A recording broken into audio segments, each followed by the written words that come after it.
চলুন আরেকবার বেঁচে আছি তো? Good morning everybody. Are you excited? Live পাঠাতে চাই কেন? প্রথমেই ধন্যবাদ জানাবো আমার মতো একজন সাধারণ কার্তিক সানাকে তার লাইফ হিস্ট্রি শেয়ার করার জন্য কঙ্কনা ম্যাডাম এবং টোটাল ম্যানেজমেন্ট টিমের জন্য একটা জোরদার হাততালি চাইবো, জোরদার হাততালি। আরেকটা হাততালি চাইবো, হাততালিটা মনে হচ্ছে আমরা মশা মারার হাততালি দিচ্ছি, জোরদার হোক না, জোরদার হাততালি হোক। তারপর প্রণাম জানাচ্ছি আমার মতো একটা সাধারণ কার্তিক সানাকে জিরো থেকে হিরো করে দিয়েছে, আপনাদের সামনে কথা বলার সুযোগ করে দিয়েছে my mentor, my philosopher, my guide, one and only mister Bibhas Mukherjee এবং রুমা মুখার্জি। ওদের জন্য একটা জোরে হাততালি চাইব। হাততালি চাইব আমার আরেকজন মহাগুরু মিস্টার সঞ্জয় বাগানিয়া স্যারের জন্য একটা জোরে হাততালি চাইব। আরেকটা হাততালি চাইব আমার আরেকজন আপলাইন পুনম বিন্দালজি, একটা জোরে হাততালি হোক। এবং সর্বোপরি আজকে ওখান থেকে এখানে উঠে এসে সাকসেস স্টোরি বলার সুযোগ পেয়েছি যাদের প্রচেষ্টার জন্য, যাদের লড়াইয়ের জন্য, আমার টোটাল টিমের জন্য একটা জোরদার হাততালি, জোরদার হাততালি। নাম কার্তিক সানা, এই নামটাকে হয়তো আজকে অনেকেই চিনে গেছেন, জেনে গেছেন, কিন্তু বিশ্বাস করুন বেশ কয়েক বছর আগে যখন মোদি কেয়ারে যুক্ত হই ছিলাম অত্যন্ত সাধারণ কার্তিক সানা, এবং যখন টলিউড ফিল্ম ইন্ডাস্ট্রিতে কাজ করছিলাম as a assistant production manager, দীর্ঘদিন ধরে কাজ করতে করতে করতে করতে মনে হচ্ছিল একটা কিছু করা দরকার আছে, কারণ চাকরির জীবন আমার জীবনের স্বপ্ন পূরণ করবে না। এই করতে করতে মোদি কেয়ারে আমার ভগবানের সাথে আমার কথা হলো, আমাকে বললো চল কার্তিক, স্বপ্ন পূরণ যদি করতে হয় মোদি কেয়ারেই হবে। মোদি কেয়ারে যুক্ত হলাম। যুক্ত হওয়ার পরে মোদি কেয়ার থেকে কাজ করতে করতে ডিরেক্টর টাইটেল অ্যাচিভ করলাম। ছোট্ট মানে একটু একটু করে ইনকাম আসতে শুরু করছিল, যেটা হয় সাকসেসের সাথে সাথে আরেকটা জিনিসও থাকে, দ্যাট ইজ কল্ড ফেলিওর। মানে ডিরেক্টর হওয়ার পর থেকে লড়াই শুরু করছি, টিম গড়ছে আবার টিম ভাঙছে, লড়াই করে অনেক কষ্ট করে জায়গাটা তৈরি করতে চাইছি, কিছুতেই জায়গাটা হচ্ছিল না, হচ্ছে ভাঙছে, হচ্ছে ভাঙছে। আপনাদের সাথে হয়তো আমার সাথেও হয়েছিল। কাজ করতে করতে করতে করতে এক্সিকিউটিভ ডিরেক্টর হলাম, 7 থেকে 8,000 টাকা ইনকামে এলাম। আসার পরে একটা ঘটনা আমার চোখ খুলে দিল। কি ঘটনা? ঘটনাটা হচ্ছে যখন টলিউড ইন্ডাস্ট্রিতে চাকরি করছিলাম, যখন আমার হাত দিয়ে সাবিত্রী চ্যাটার্জি, তুলিকা বাসু, হারাধন বন্দ্যোপাধ্যায়, তাওয়ার আসতে চেয়ে যাচ্ছিল, একটা জিনিস ফলো করলাম।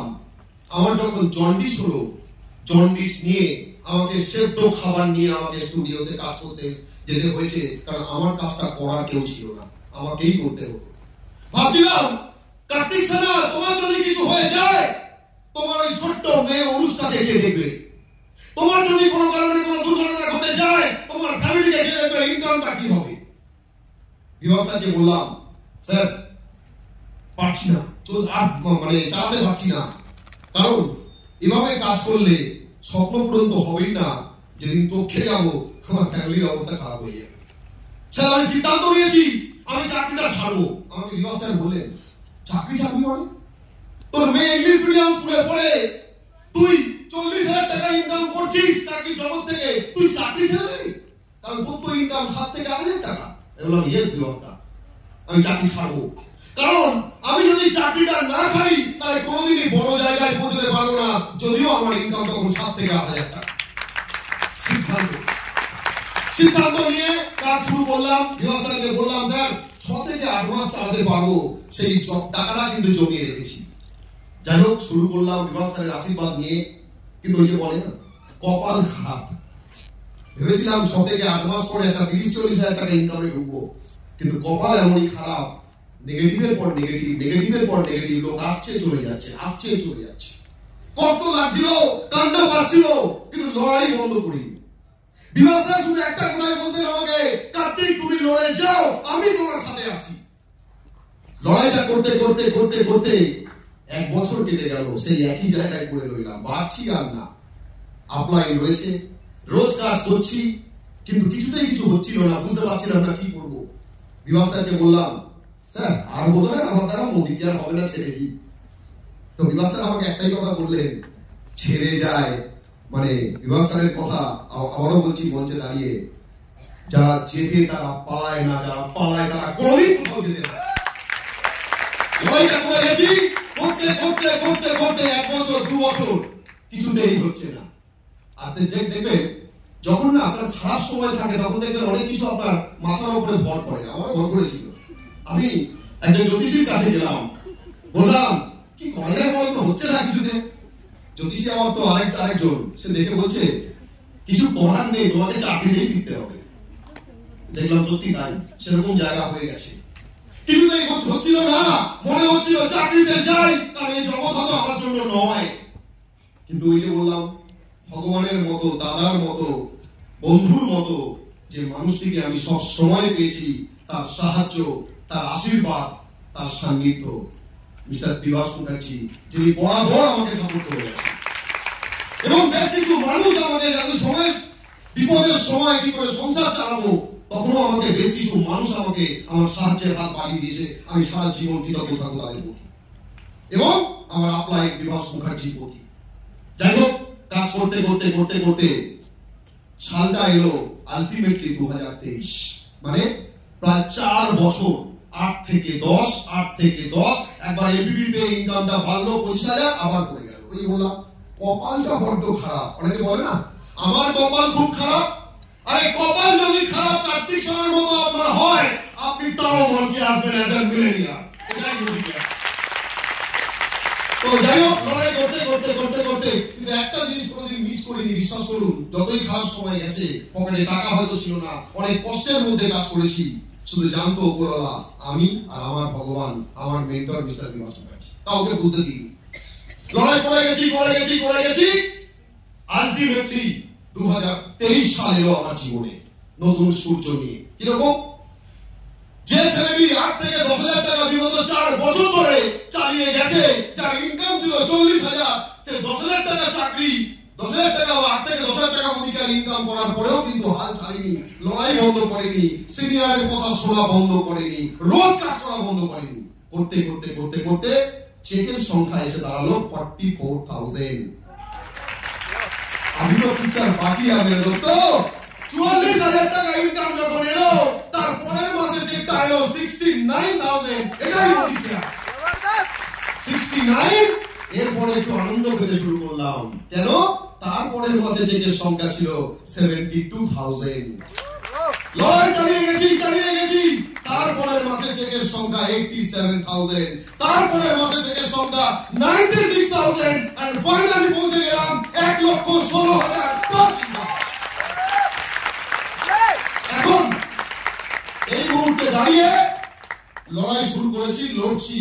শুধু নিজের নয়, অনেক মানুষের জীবন বদলাতে হবে। কারণ আমাদের লিভিং গড সমীর মোদীজি, হ্যাঁ না, ঘর ঘর আজাদি, ঘর ঘর মোদী কে, এটা হচ্ছে এখন লক্ষ্য।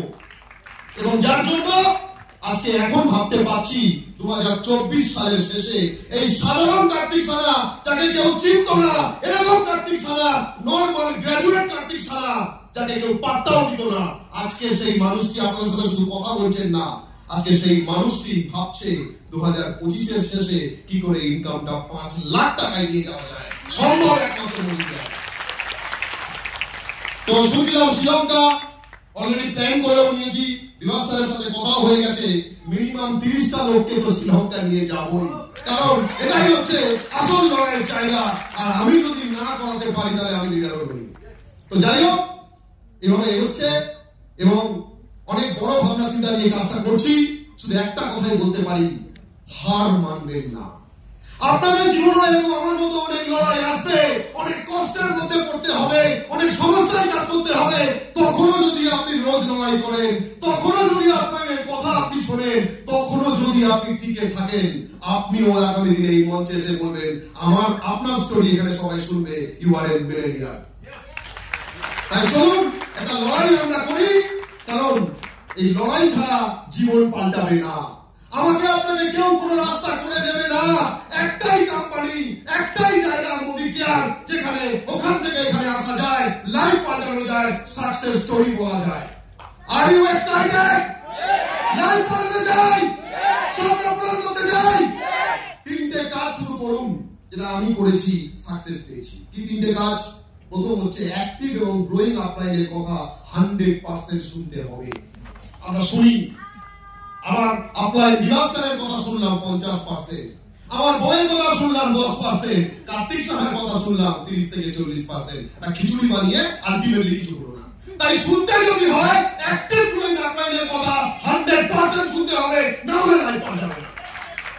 সেকেন্ড যেটা করতে হবে, মাটি কামড়ে পড়ে থাকতে হবে। টিকে যদি আপনি থাকেন, আমি গ্যারান্টি দিচ্ছি আপনাদেরকে 5টা বছর যদি মোদি কেয়ারে থাকেন, 5টা বছর যদি মোদি কেয়ারকে দেন, আপনার স্টোরিও শোনা হবে, আপনার লাইফও পাল্টাবে, আপনার পরিবারও বলবে ইয়েস যদি হয় মোদি কেয়ারই হয়। আর লাস্ট টাইম ফাইনালি আরেকটা কথা বলে শেষ করব, সেটা হচ্ছে নিজের উপরে বিশ্বাস রেখে রোজ কাজ করতে হবে। এখানে কোনো শর্টকাট নেই, এটা হার্ডওয়ার্কের কাজ। অর্থাৎ আপনি যদি রোজ কাজ করেন বিশ্বাসের সাথে, আপনার সাথে আপনি কিছু পাবেন, যেমন আমি পেয়েছি। আপনি যদি নিজেকে বিশ্বাস করে আপনাদের কথা 100% শুনে মাটি আঁকড়ে পড়ে থেকে রোজ মোদি কেয়ারটা করেন, আপনাকে নিয়েও কিন্তু স্টোরি লেখা হবে, আপনাকে দেখে লোকে ইন্সপায়ার হবে, আর লাইফ তো মোদি কেয়ারই পাল্টায়, তাই তো?